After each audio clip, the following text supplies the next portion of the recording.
तो बात करते हैं इक्विलिब्रियम के टाइम की। जब इक्विलिब्रियम इस्टेब्लिश हो गया है, ठीक है, तो at stage of equilibrium x moles of ester and x moles of H2O are produced, यानी हमारे पास ये आपको नज़र आ रहा है रिएक्शन, कार्बोक्सिलिक एसिड और एथेनॉल रिएक्ट करके क्या बना रहे हैं, एस्टर बना रहे हैं वाटर।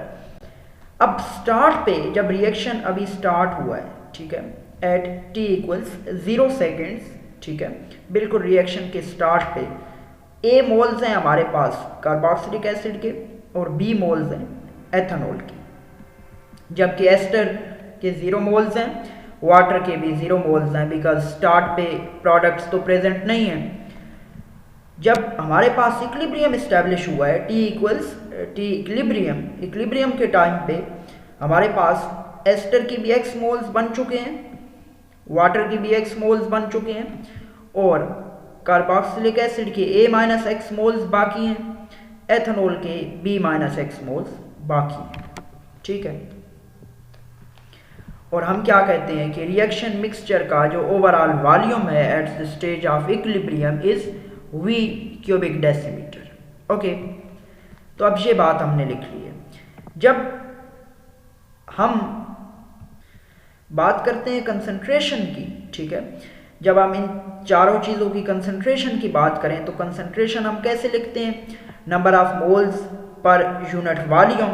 तो कार्बोक्सिलिक एसिड की कंसंट्रेशन क्या होगी, number of moles A-x moles हमारे पास लिखे हुए हैं डिवाइडेड बाय V, ठीक है, मोल्स पर क्यूबिक डेसीमीटर यूनिट है इसका। सिमिलरली हमारे पास एथेनॉल है तो एथेनॉल के नंबर ऑफ मोल्स इक्विलिब्रियम के टाइम पे कितने हैं, B-x डिवाइडेड बाय V, ठीक है। सिमिलरली एस्टर के नंबर ऑफ मोल्स कितने इक्विलिब्रियम के टाइम पे हमारे पास x, तो इसका हमने कंसंट्रेशन कैसे लिखी, x बाय V मोल्स पर क्यूबिक डेसीमीटर। उसके बाद देखें वाटर को, तो वाटर की हमने कंसंट्रेशन कैसे लिखी, x moles divided by V moles पर क्यूबिक डेसीमीटर। ये हमारे पास आ गई इन चारों चीज़ों की कंसंट्रेशन, ठीक है। अब आपको पता है जो Kc है हमारे पास, जो इक्विलिब्रियम कांस्टेंट एक्सप्रेशन जो है वो हम कैसे लिखते हैं, concentration of products divided by concentration of reactants. तो प्रोडक्ट्स में हमारे पास एस्टर है इथाइल एसीटेट, इसकी हमने कंसंट्रेशन लिखी, स्क्वायर ब्रैकेट से शो की हुई हमने। उसके बाद हमने कंसंट्रेशन ऑफ वाटर लिखी है, स्क्वायर ब्रैकेट से शो की हुई है। उसके बाद डिनोमिनेटर में हमने कंसंट्रेशन ऑफ कार्बोक्सिलिक एसिड लिखी, ठीक है, स्क्वायर ब्रैकेट से हमने शो की हुई है concentration, multiplied by concentration of ethanol, जो कि हमने कंसंट्रेशन किस चीज़ से शो की हुई है, स्क्वायर ब्रैकेट से। ओके, अब ये हमारे पास इक्विलिब्रियम कांस्टेंट है, ठीक है।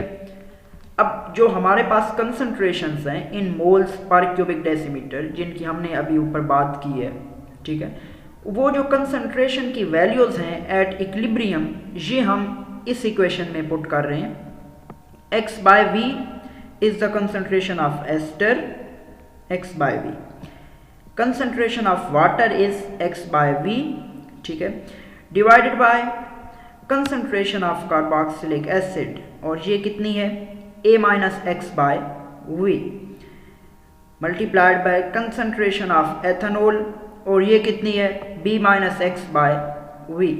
ओके, ये चारों चीज़ों की आपके पास है कंसंट्रेशन, ठीक है।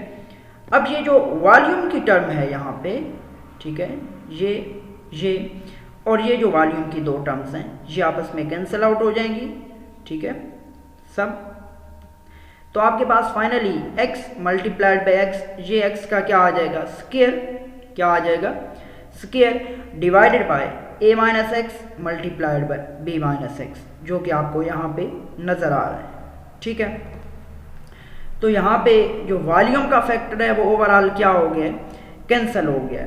वॉल्यूम का फैक्टर कैंसिल हो जाने की वजह से हमें एक बात समझ में आ रही है कि ये जो इक्विलिब्रियम कांस्टेंट है Kc, इस रिएक्शन के लिए ये वॉल्यूम पे डिपेंड नहीं करता, ठीक है। Equilibrium constant for this reaction is independent of volume, okay.